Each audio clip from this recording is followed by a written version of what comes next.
Eu quero convidar os irmãos a abrirem suas Bíblias.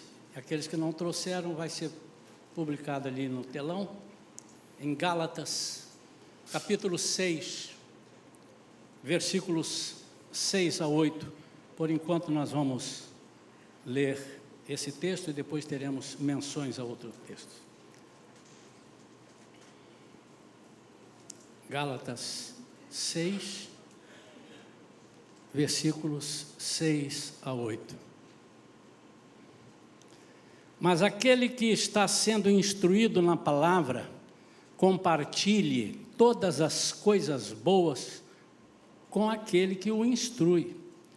Não se engane, de Deus não se zomba, pois aquilo que a pessoa semear, isso também colherá.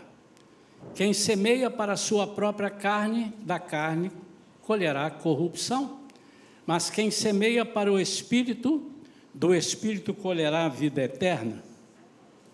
Quem semeia para o Espírito, do Espírito colherá vida eterna. Até aqui por enquanto. Pai querido, fala conosco, dá-nos a Tua palavra. É com temor e tremor que estamos aqui, para trazer aquilo que o Senhor colocou no nosso coração esta semana. Que essa palavra possa encontrar terreno fértil, que essa semente ou sementes que serão distribuídas nesta manhã, possam germinar nesses terrenos, multiplicar-se, dando uma colheita tremenda, abençoada e abençoadora, em nome de Jesus. Amém. Eu quero falar nesta manhã sobre sementes, sobre plantios. Eu não sou agrônomo, mas eu nasci na roça, né? Eu nasci no interior do Espírito Santo e vivi muito. Tem muitas pessoas que não conhecem o plantio, não sabem como é que se planta, não conhecem praticamente nada a não ser aquilo que ele compra no mercado. Mas é muito interessante. Algumas coisas eu aprendi vendo meu pai, vendo outros irmãos fazerem. Era uma cidade, vamos dizer assim, que tinha a vida rural mais patente, mais vista. E eu aprendi algumas coisas e entendo por que a palavra de Deus, principalmente Jesus, quando ele faz menção nas suas parábolas, nos seus ensinos, a plantios, quando ele fala, por exemplo, do semeador, quando ele fala sobre a videira, sobre os ramos. Por que ele usa isso? Primeiro, para que as pessoas pudessem entender. Ele falava por parábolas.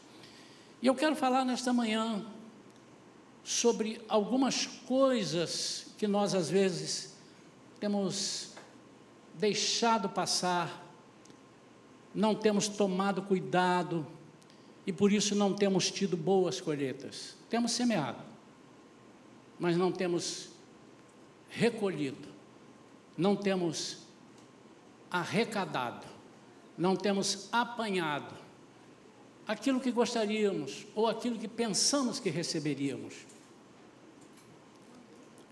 A primeira coisa que eu aprendi é que plantar sementes, muitas vezes, é mais produtivo do que plantar árvores já nascidas. Uma vez eu fui num lugar visitar uma igreja, e aí no outro dia me levaram lá no horto da cidade, e o pastor falou assim: olha aqui, vai ter umas mudas. Não sou contra as mudas, viu, irmãos? Mas ele tem aqui, o que é que você gosta? Eu falei: eu gosto muito de jabuticaba. Mas eu moro em apartamentos. Não, mas tem aqui perto de jabuticaba que você pode levar e tal. E eu vi lá alguns, essa aqui é boa, aquela ali. Ele foi falando. Quando eu olhei uma, ela estava lá, já maiorzinha, com umas jabuticabinhas, né? Naturalmente, se era perto de jabuticaba, não tinha manga, né? Então, estava lá jabuticabas, eu falei: eu quero essa daqui. E levei para casa. E não deu muito certo. E eu fiquei pensando por que não deu certo. E hoje eu entendo que algumas sementes que eu não planto, eu corro o risco de pegar já no caminho andado, e eu não sei como foi regado, eu não sei como foi adubado, eu não sei, embora seja semente de jabuticaba, será? E eu aprendi depois que ela levou a quantidade certa de água, porque a jabuticaba precisa, o pé de jabuticaba, a semente, precisa que seja aguada sempre, quase que constantemente. Será que foi feito isso? Ou seja, eu te aconselho a não pegar a coisa pelo caminho, mas começar pelas sementes. Isso pode evitar plantios já viciados ou deturpados. Eu quero falar de sementes que nós plantamos e daquilo que colhemos quando plantamos. Mas os cuidados que nós temos que ter são tão importantes quanto as sementes. Naturalmente, eu quero considerar que as sementes são dadas por Deus, mas até a semente que Ele dá, eu posso fazer com que ela mingue.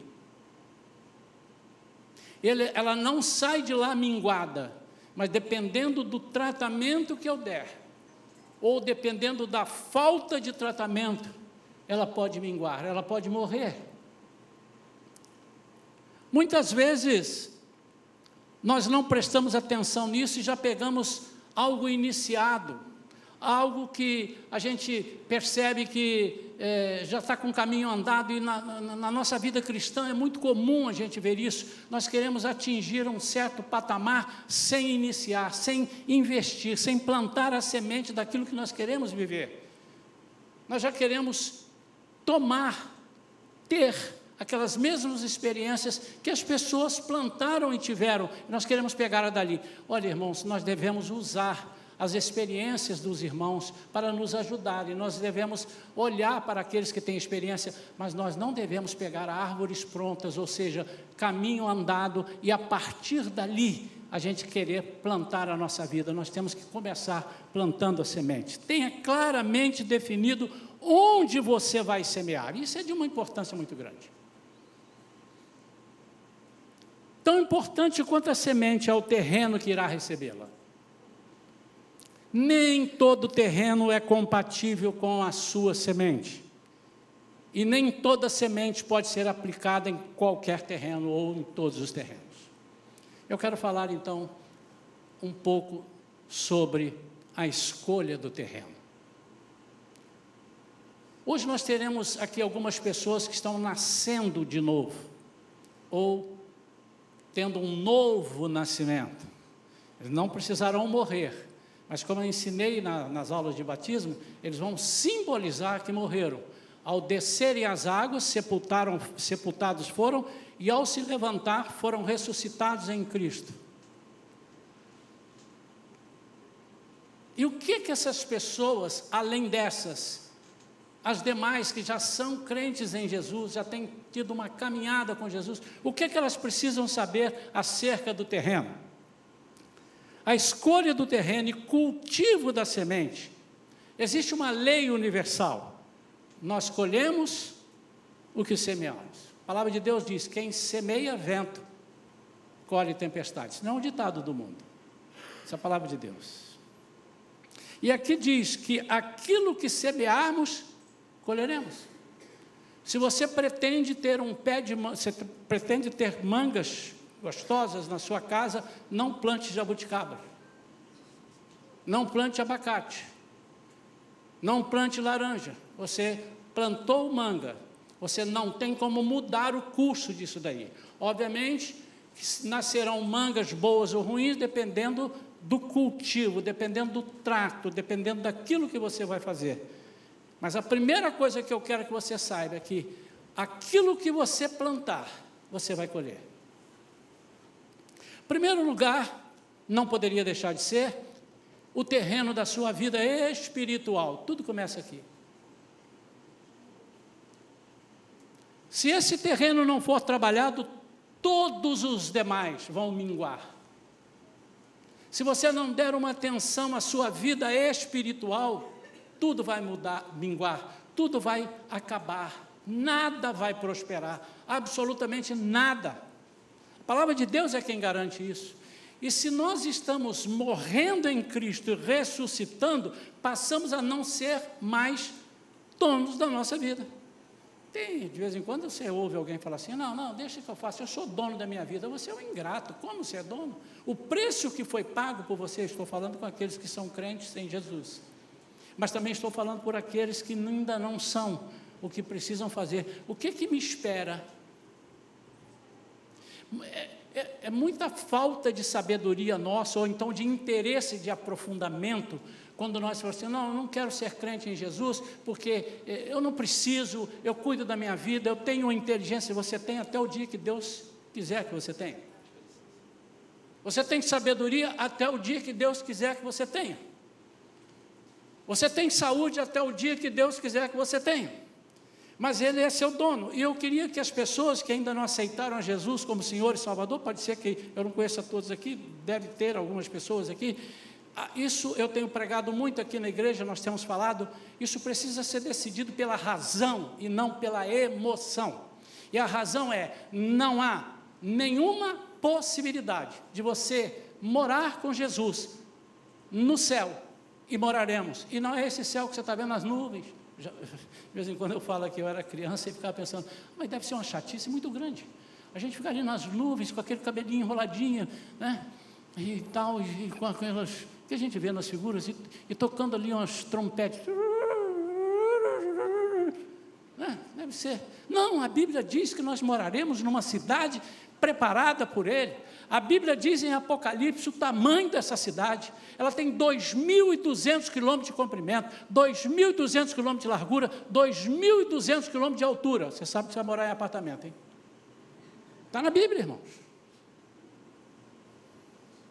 É algo sobrenatural, mas nós moraremos. A Bíblia diz que nós aprenderemos com Deus. Você precisa entender isso. Não há a menor chance de você, não, mas eu quero ir lá, mas eu não quero passar por esse caminho.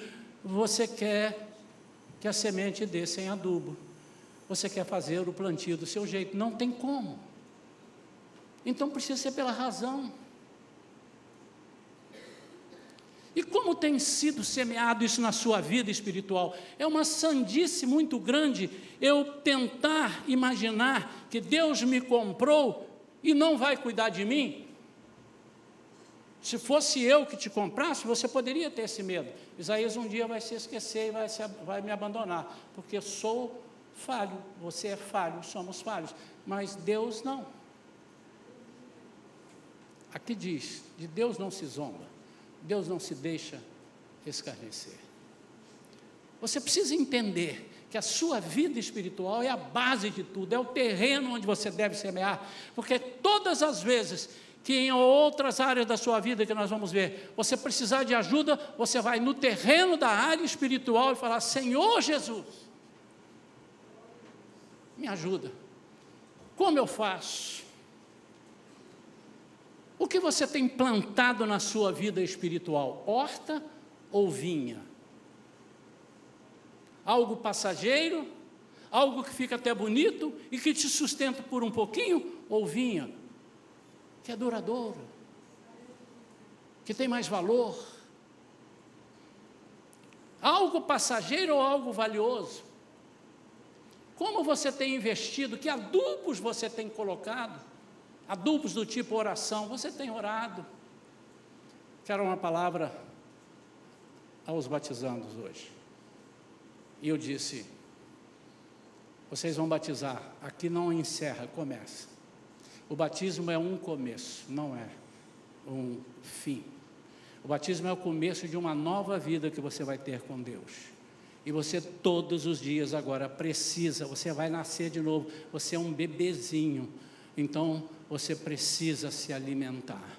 Você é uma semente recém-plantada.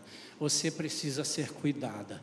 E se você não investir na sua vida espiritual, você não será cuidado nela e nas demais coisas. Mas há um outro terreno. E esse terreno é a sua família. Para esse terreno há sementes específicas. Não use aqui plantios que danifiquem o terreno. Se você quer ter árvores frutíferas no seu quintal, não plante eucaliptos e depois as árvores frutíferas. Procure saber. O eucalipto tem o poder de sugar toda a água que estiver em volta. Nada dá se o eucalipto estiver por perto. Eu morei um tempo numa casa onde tinha um quintal grande e cheio de eucaliptos. Eu plantei lá um monte de fruta. Saí de lá, tinha 10 anos que eu morava lá, e as frutas estavam assim, eu passei lá e eles estavam assim, ó, olhando para mim. Por quê? Aí me disseram, rapaz, tem eucaliptos aí, ele suga toda a água. Você não pode aguar que ele vai tudo para ele. Na nossa família, se nós não soubermos investir nas sementes e no adubo, nós vamos ter famílias minguadas. O que você tem trazido para a sua casa? Que sementes você tem posto dentro da tua casa, dentro da tua família? Qual tem sido o seu tempo dedicado a este terreno? Quais remédios você tem usado aqui? Queridos, há um entendimento um pouco, eu vou falar um pouco porque eu sou bonzinho, um pouco equivocado. As pessoas dizem, primeiro a família, depois Deus. Você está maluco. Você está afundando e não sabe. Primeiro Deus, depois a família. Agora, o ministério, primeiro a sua família, depois a igreja. Porque se você traz a família destroçada para a igreja, você tem uma igreja destroçada. Mas isso não significa que você abra a mão da igreja, que é corpo de Cristo. Eu disse para os irmãos, vocês serão enxertados no corpo de Cristo pelo Espírito Santo. A Bíblia diz que a ação, a função do Espírito Santo é de, nesse momento, você é batizado em nome do Pai, do Filho e do Espírito Santo. Jesus está ali, ele encaminhou isso, e é o Espírito Santo quem enxerta você no corpo de Cristo, que é a igreja. E muitas vezes nós temos vamos dizer assim, a falta de entendimento de dizermos, não, a igreja está falida, o corpo de Cristo está falido. Você pode estar dizendo, a igreja Shalom está falida, aí você pode dizer, a igreja tal está falida, o templo está ruim, aquilo ali, mas a igreja como corpo de Cristo, não, porque foi ele mesmo que disse que as portas do inferno não prevalecerão contra a minha igreja. Então a igreja não é sua, não é minha, não é de ninguém, é de Cristo. E se ele disse, você é louco de mudar isso daí, onde ele é o cabeça. O que você tem trazido? Ou o que você tem deixado de levar para a sua casa? Aquilo que você tem recebido no posto de gasolina espiritual, que é a igreja onde trazemos as mensagens, trazemos os ensinamentos, você deixa ali escondidinho. De vez em quando eu entro ali na livraria, ou entro não sei o quê, tenho 2 Bíblias, 3 Bíblias, uma bolsa. Mas as Bíblias, às vezes você deixa ali, eu digo, será que essa pessoa tem outra Bíblia em casa? Porque ela só vai voltar a ter essa Bíblia quando ele voltar à igreja. Esqueceu ali, mas deve ter esquecido, mas pode ser que alguém deixe de propósito. Eu sou do tempo onde algumas igrejas tinham à frente do seu banco um lugar onde tinha a Bíblia e o inário.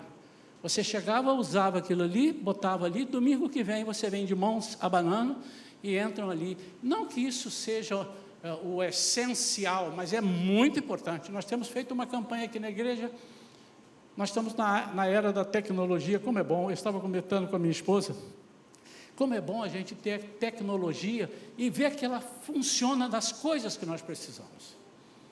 Como é gostoso quando diz, aperte aqui, você aperta. Agora faça ali, agora faz aquilo, pá, funcionou. Que legal, a gente fica todo alegre, né? Quem tem um celular bem avançado, sabe isso. Mas nós não fazemos isso com esse celular aqui, com a aplicação disso aqui, está dizendo, faz isso, você não faz. Domingo passado eu me referi ao GPS. A gente confia tanto no GPS, irmão, como a gente é doido. Eu estava fora do país e fui visitar uns lugares que eu não tinha a menor noção. Aí eu botei o endereço, ele se vira para a direita, eu virei para a direita. Siga em frente, eu segui em frente. Daí a pouco ele falou, entra à direita, eu perdi, não entrei. Eu disse, volte, e eu voltei, não fui. Eu voltei, fui obediente.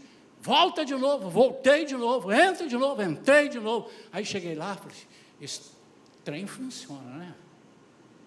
Mas a Bíblia funciona muito mais e nós não obedecemos. Um dia a pregação será sobre o GPS de Deus. Aguenta. Mas a nossa família, muitas vezes nós estamos querendo substituir e não há substitutivos. Eu não posso investir na minha família aquilo que não seja espiritual. Por isso que Josué diz, o que é que ele diz? Uma frase tão importante. Ih, mas vocês não estão aí não? Eu e a minha casa serviremos ao Senhor. Ele não estava sendo autoritário, dizendo, sou eu e a minha casa, mas ele, como sacerdote, estava dizendo, eu e a minha casa serviremos ao Senhor. Eu já decidi, vocês façam o que vocês quiserem. Ele estava falando com aqueles que seguiam a Deus, que vieram desde lá do Egito, trazidos pela mão forte de Deus, que viram um milagre extraordinário, mas as pessoas ficavam claudicando entre um Deus e outro Deus, entre uma situação e outra situação. Ele disse, eu já decidi, vocês decidam o que vocês quiserem, mas eu já decidi, eu e minha casa serviremos ao Senhor. Não há substitutivos. Ou você tem a vida espiritual alicerçada para ajudar a sua família, ou nada do que você fizer na sua casa substituirá aquilo que o Espírito Santo precisaria fazer. Não adianta, se você está sem paz em casa, não pague uma viagem a Disney, a Paris, ou não sei aonde, nas Bahamas. Pode pagar, mas não com o pretexto de que isso vai resolver as crises familiares. O seu casamento. Não dê um anel de brilhante, achando que aquilo ali vai restaurar o teu casamento. Quando ela deixar de olhar para o anel, ou deixar de vislumbrar aquilo como algo muito maravilhoso, volta tudo ao normal. Mas quando você usa o plantio espiritual e aplica na sua família, as coisas são diferentes. O outro terreno, é o terceiro terreno que eu quero falar, é a sua vida profissional. Como tem gente equivocada. Meu Deus do céu. Eu ouvi uma vez, há muito tempo atrás, eu comprei um carro, e aí fui renovar o seguro do carro, estava muito caro. Eu falei, eu não vou fazer seguro não. E o meu chefe lá, o meu diretor, falou assim para mim, deixa eu te fazer uma pergunta. Você tem dinheiro, se o seu carro der uma batida muito grande, você tem dinheiro para pagar? Eu falei, não. Então, o seguro é para quem não tem dinheiro. Porque se você tiver muito dinheiro, você não precisa de seguro. O seguro é para quem não pode resolver. E às vezes nós abrimos mão disso, irmãos. Nós dedicamos todo o nosso tempo na nossa vida profissional, esquecemos do terreno espiritual. É Deus quem abre portas e diz, as portas que Ele abre ninguém fecha, mas as que Ele fecha, ninguém abre. Nós esquecemos dessa parte do versículo.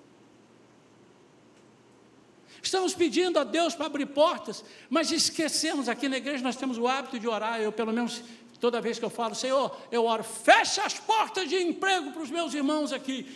E às vezes as pessoas tomam um susto. Não, emprego que é um desastre, emprego que vai te sufocar. Fecha a porta de um casamento que é laço. Irmãos, nós estamos numa época que agora, cadê os jovens? Papais dos jovens e adolescentes estão aqui atrás de mim. Vocês estão me vendo, não estão? Mas eu não posso ver vocês, essa parede aqui. Ó. Enfim, nós vamos ter que fazer uma ficha corrida. Quem são os pais?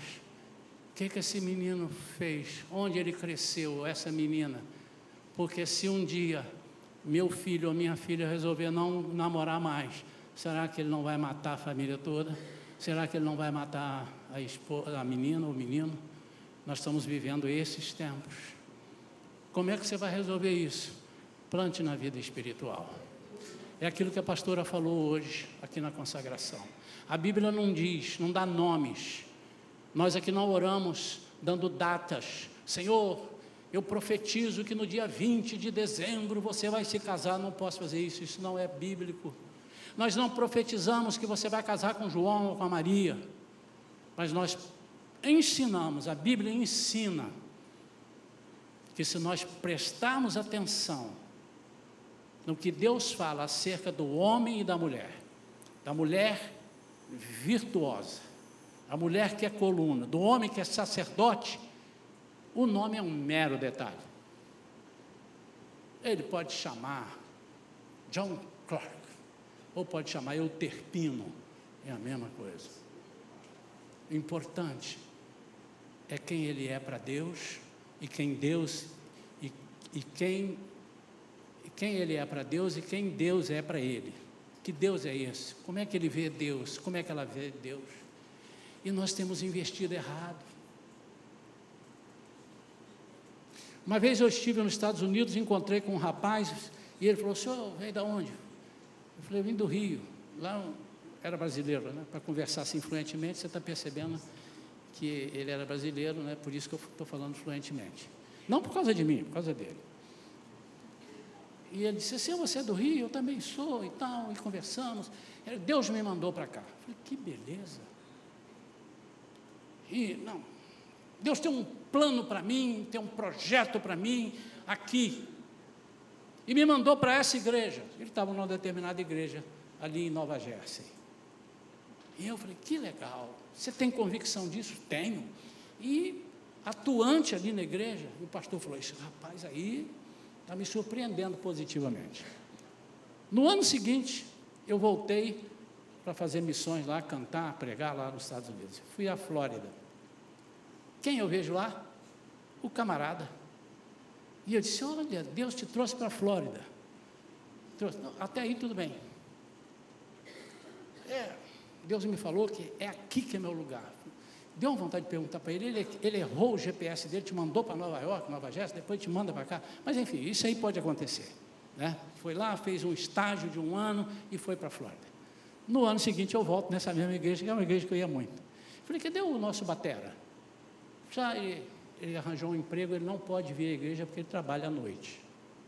E eu fiquei pensando se foi Deus que mandou ele para lá. Não quero dizer que não tenha sido. Deus pode ter mandado ele para lá, como mandou Filipe para a faixa ali de Gaza, no deserto, para falar para uma pessoa. Pode ser que Deus tenha jogado ele nessa pizzaria para falar para uma pessoa. Então, mas pelo que o pastor conversou comigo, eu senti dúvidas. Eu não posso garantir, mas não desceu bem. Que Deus é esse que me leva para fazer o trabalho, ele está envolvido na igreja, fazendo missões e trazendo pessoas, e de repente ele deixa de ir à igreja porque Deus deu um presente para ele, um emprego. Às vezes, amados, nós estamos orando a Deus para conseguirmos um emprego, e quando Ele consegue, a gente fala assim: foi muito bom te ver, dá licença que agora eu estou muito ocupado, quando eu tiver um tempo, né, eu venho à igreja, quando eu te der um tempo, eu cuido das tuas coisas. Você está plantando errado. Investe na tua vida espiritual, plante sementes aí. Agrada-te do Senhor, Ele satisfará os desejos do teu coração. Duvideodó, que o Senhor te abandonará, tanto na família, quanto no emprego. Faz isso, irmãos, eu sou prova disso. Você está dizendo: você arranjou um emprego, agora você é pastor, hein? Até você morrer, você é pastor aqui. Não estou falando daqui. Eu estou falando de toda a minha carreira profissional, todos os lugares por onde eu passei, como o Senhor esteve comigo, nunca me faltou, e como a graça dele esteve presente.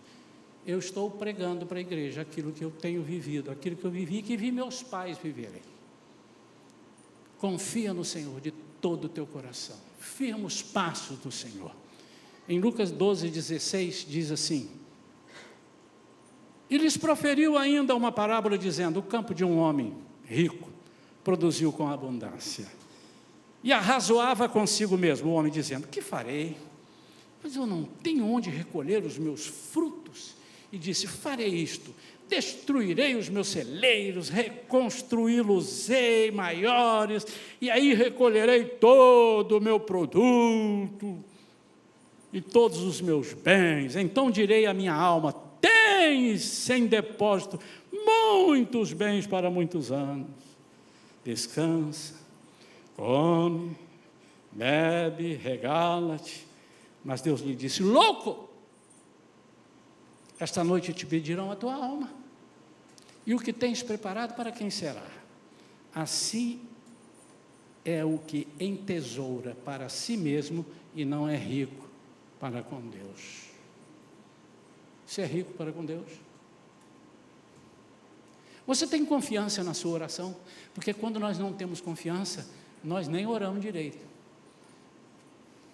Você já viu que quando alguém precisa de você para alguma coisa, que você, vamos lá, você é diretor em algum lugar, você alguma coisa que você tem alguma influência, e a pessoa precisa de você, só que ele está errado, ele nunca te procura, aí você fala com a pessoa, fala com Isaías. Diz, não, cara, eu estou sem jeito, eu nem falo com ele direito, foi aniversário dele, eu nem fui dar um abraço. Outra coisa, um dia ele me chamou para o churrasco, eu não fui, agora com essa cara dura, eu vou chegar lá para pedir, e ele não vem, porque está com vergonha. Mas será que o Isaías iria recebê-lo mal? Assim somos nós com Deus, às vezes nós não aplicamos no céu, e quando nós vamos orar, nossa boca fica dura, porque nós temos vergonha, porque quem faz isso é o diabo. Ele fala, você não pode orar, você não é digno de oração, você não pode fazer isso, e você não ora, você fica com medo, você não clama, você não pede, porque você perdeu a intimidade com Deus. Isso é falta de regar as sementes na área espiritual, não tem outra explicação. Mas tem uma outra regra: semear com abundância e alegria. Em 2 Coríntios, abre para mim por gentileza, capítulo 9, versículos 6 e 7, diz que quem semeia pouco, colhe pouco. Deixa eu dizer aqui, irmãos, nós às vezes usamos esse versículo na hora do ofertório, não está errado não, mas ele não está falando só disso, ele está falando da sua vida, o que você tem semeado. Então diz aqui, o quanto nos dedicamos, o quanto nos dispomos, ele está falando de quantidade, o quanto somos generosos, isso influi na nossa colheita. Ele está falando do quanto você tem dado, e agora eu não estou falando de dinheiro, irmãos, mas inclui tudo, porque a sua vida não pode ser separada do dinheiro, e você é louco de dizer, Senhor, toma conta da minha vida, menos do meu dinheiro, porque eu conheço o governo que eu tenho, esse governo é bom, a economia é boa, que nunca vai faltar, não preciso do Senhor. As enfermidades que vêm, não, você é louco de fazer isso, mas eu estou falando de tudo, da sua vida. Aquilo que você tem recebido, você tem distribuído? Você tem sido um bom elemento na ação social? O que é ação social? Você tem distribuído às pessoas conselhos que você recebeu aqui na igreja?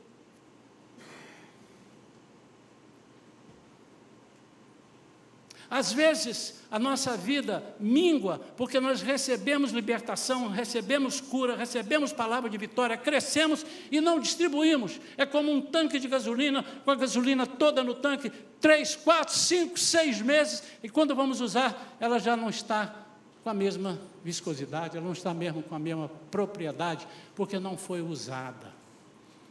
E a Bíblia está dizendo que se você tem o hábito, pouco hábito, de ministrar sobre pessoas, você vai ficar enrijecido, raquítico às vezes, boca dura, porque você só tem ouvido, mas não tem boca, você só ouve, você só quer receber.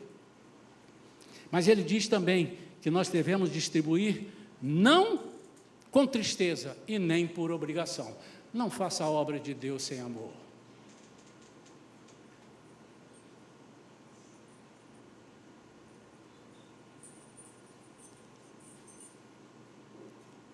Muita gente não entende isso.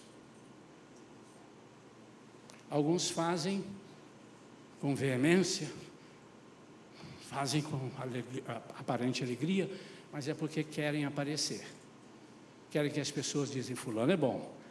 Mas ele sai dali e diz assim, que coisa ruim, que sacrifício. Sabe o que acontece? Daqui a pouco, você distribuindo com pessoas que precisam, você vai se cansar.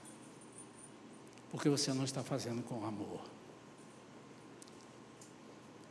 Uma vez eu estava vendo um programa de televisão e tinha uma pessoa que foi homenageada, e ele estava ali naquele emprego há 30 e poucos anos, e o repórter perguntou, qual é o segredo? E você está aqui há 30 e tantos anos. Ele, sim, eu faço aqui com amor.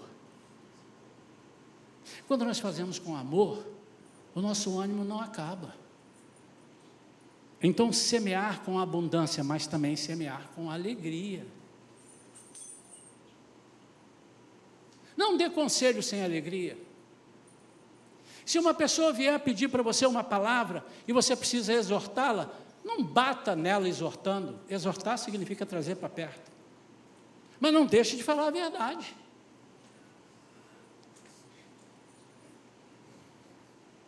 Ou você é daqueles que quando vai dar um conselho e a pessoa errou e vem te pedir, fala assim, eu sabia, bem feito para você. Aguenta aí que eu vou orar. Mas senta ali no cantinho e vai pensar as bobagens que você fez. Irmão, que coisa sem graça. Não, mas isso é que é o certo. Peça para Jesus fazer a mesma coisa com você. Mas de novo? Você me pedindo perdão de novo? Você já pediu semana passada? E está pedindo de novo? Atenção à época do plantio. Estamos concluindo. Cada cultivo tem as suas fases de vida e uma personalidade própria, precisando de cuidados específicos. Eu vou explicar. Algumas plantas podem ser semeadas em qualquer época, outras têm épocas específicas. Eclesiastes 3:1 diz, tudo tem seu tempo determinado, e há tempo para todo o propósito debaixo do céu. Tem tempo de sorrir, tem tempo de chorar. Saber escolher o tempo é uma virtude. Saber escolher o que fazer, aonde fazer, na hora que fazer, é uma virtude. E tem hora que nós precisamos agir e andar, nós ajoelhamos. Não, porque eu aprendi que de joelhos é melhor. Mas Deus falou com Gideão assim, leva o teu povo, lá eram 10 mil jovens que eram 32 mil, né? Quando ele perguntou, quem tem medo, quem não sei o que, 22 mil foram embora, ele ficou com 10 mil, leva na beira do rio, aquele que se ajoelhar para beber água, você põe de um lado, e aquele que beber a água, como o cão faz, com a mão assim, você põe do outro lado. Esse que não ajoelhou, eram 300, e os outros 9.700 ajoelharam, nem sempre de joelho é melhor. Era para estar atento, e muitas vezes nós queremos ajoelhar quando temos que tomar uma atitude, quando temos que agir. Qual é o tempo do seu plantio? Qual é o tempo? O que você tem que fazer? Às vezes nós estamos aqui na presença do Senhor ou em casa e dizemos, Senhor, faz um milagre, Senhor, oh Deus, há tanto tempo, Senhor, eu estou desempregado, mas você não distribui um mísero currículo. Mas Deus tem poder de mandar um telefone dentro da minha casa, Ele tem poder até para mais do que isso, irmão. Mas não é o que a palavra de Deus nos ensina. Tem hora que é hora de clamar, tem hora que é hora de agir. Tem hora que é hora de falar, tem hora que é hora de ficar calado. E muitas vezes nós ganhamos vidas quando ficamos calados. Outras vezes nós só ganhamos porque falamos. Eu tenho ensinado aqui, nós temos, né? Quando eu digo eu, que eu estou pregando, nós temos ensinado aqui, os líderes temos falado. Aprenda a exortar, diga para a pessoa, na lata, tem que ser na lata, com amor, mas na lata. Diga, querido, assim você vai de pé junto para o inferno. Não é para você não, tá, irmã? A irmã ficou preocupada olhando para mim aqui agora, não fica não, tá, irmã? Deus é contigo. Na lata, querido, você não vai, você vai errar. Você não fala assim para o seu filho? Não põe a mão aí que você vai tomar um choque, vai arrancar teu dedo. Filhinho, não põe o teu dedo aí, vai fazer uma cosquinha, cuidado, mas se você quiser, você põe, tá bem? Você não faz isso. Nós somos o mesmo corpo. E a gente está vendo o irmão emburacando pelo pecado, saindo dos trilhos, e nós não falamos. Temos que falar, irmão. Exortar, trazer para perto, vem para cá, não vai na conversa do outro, não. Deixa eu correr aqui, porque senão são 12 páginas, eu só estou na primeira ainda. Por último, irmãos, se agora aliviar, né? Atenção com os climas. A temperatura certa ajuda na colheita. A temperatura errada, pode colocar tudo a perder. Às vezes, nosso plantio exige um clima quente. Não plante café em clima quente, não vai dar, irmão. Você já parou para pensar por que o bom café está no interior de Minas, no Espírito Santo? Nos lugares frios, na serra, é ali. Não plante café no lugar quente, não vai dar café. O que é isso? Às vezes nós precisamos de um clima quente que esquenta comunhão. Nós temos que plantar as nossas sementes em lugares que está precisando de um clima quente de comunhão. Nós precisamos investir naqueles lugares que estão precisando de palavra de vida. Mas às vezes nós precisamos de palavras frias. Palavras que acalmem os ânimos.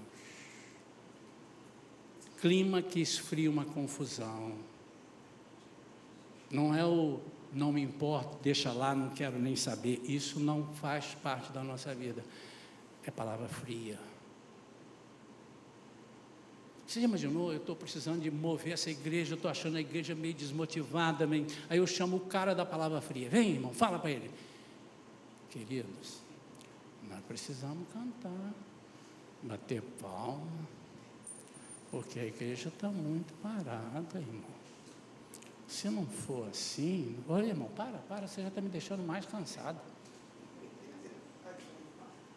Vamos lá, irmãos, agora, vamos, força, o Senhor é conosco, não desanime, estamos juntos, vamos, não desanime.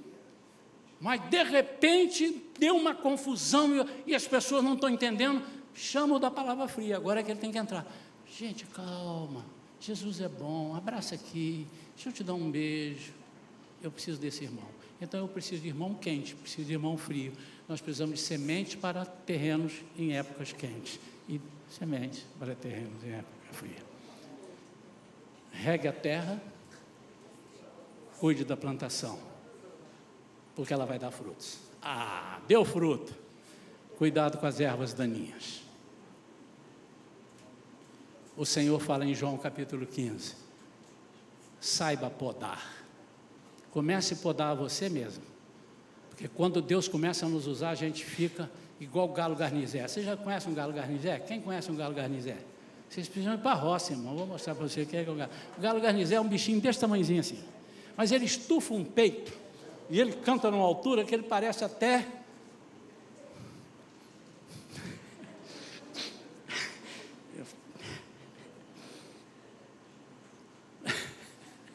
Parece até o Wallace e o Wesley. Levanta aí, irmão.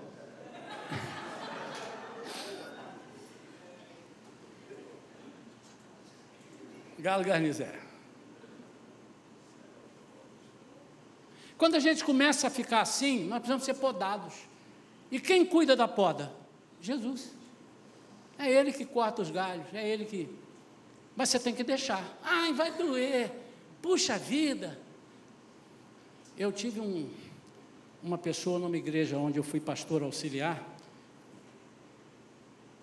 e essa pessoa me procurou, e ela estava sendo muito usada por Deus, era um dos melhores que tinha ali no grupo de louvor, e eu dirigi o culto da segunda-feira, toda segunda-feira o culto estava sob minha responsabilidade, e aí, irmãos, ele veio falar comigo umas coisas, eu digo, mas você precisa ser podado.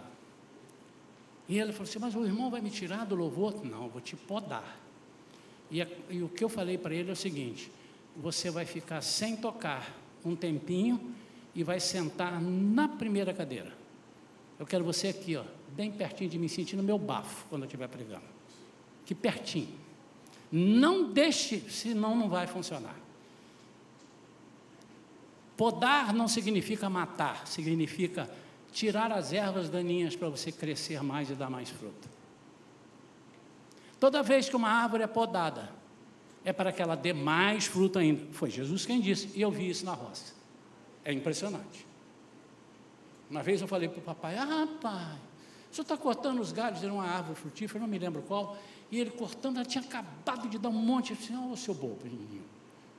Eu estou cortando para no próximo ela dar muito mais fruto. Agora eu entendo. Então, quando começar a dar frutos, não se encha de si, mas deixa o Senhor te podar, para que você dê mais frutos ainda. Eu quero orar pela sua vida. Vamos ficar de pé.